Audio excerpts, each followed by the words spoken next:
Hello बच्चों, let's read the question. The question says how the uniform velocity of an object moving along a straight line may be found from the position time graph of the object.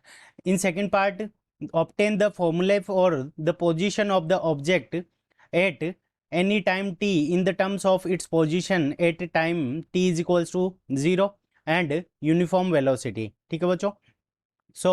इस question के अंदर हमें दो part का solution करना है. सबसे पहले फर्स्ट पार्ट के अंदर हमें ये बताना है कि पोजीशन टाइम ग्राफ से वेलोसिटी कैसे फाइंड आउट की जा सकती है. ठीक है बच्चों, अगर वो वन डायमेंशनल मोशन कर रहा है. इस क्वेश्चन के अंदर फर्स्ट नंबर पार्ट के अंदर हम क्या देखेंगे कि हम जानते हैं कि अगर हम ग्राफ बनाते हैं पोजीशन टाइम ग्राफ का, स्लोप ऑफ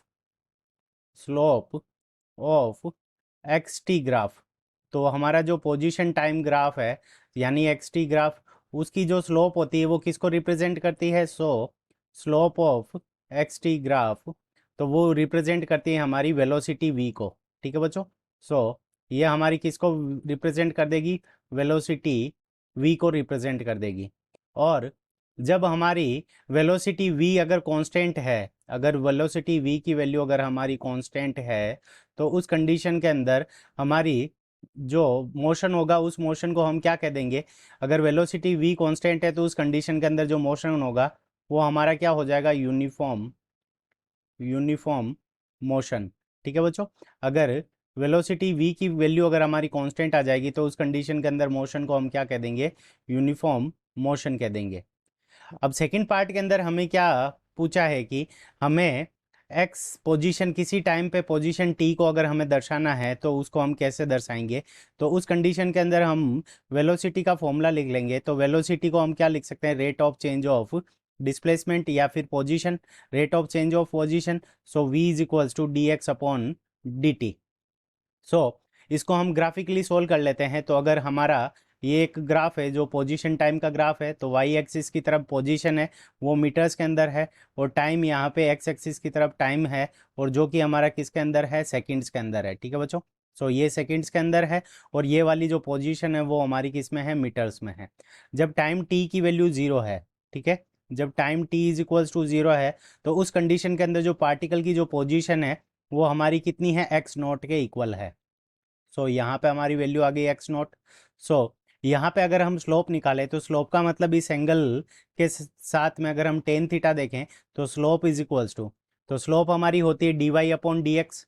तो किसी भी ग्राफ की अगर हम स्लोप निकालते हैं तो slope is equals to D V upon D X होती है, और इसको हम किसके इक्वल लिखते हैं, टेन थीटा के इक्वल लिखते हैं.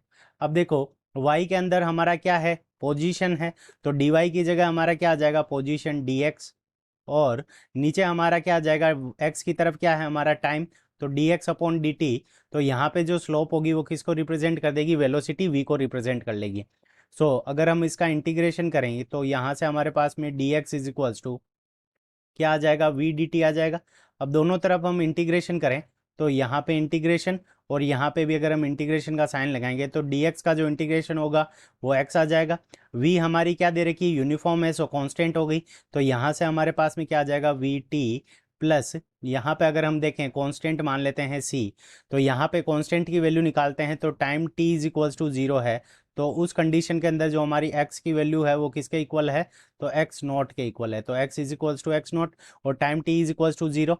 तो यहाँ पे x की वैल्यू हम x नॉट रखेंगे और यहाँ पे ये टाइम की वैल्यू जीरो रखते ही ये टर्म जीरो हो जाएगी. X naught is equals to c. तो c की वैल्यू आ गई. तो किसी भी टाइम t के ऊपर जो पार्टिकल की पोजीशन होगी x is equals to V T plus X naught. X naught क्या है, जब टाइम t is equals to zero है तो उस कंडीशन के अंदर पार्टिकल की पोजीशन कितनी है. तो ये हमारे पास में फॉर्मूला आ गया, x is equals to vt plus x naught. So this is our correct answer. I hope you understood it well. Best of luck. Thank you.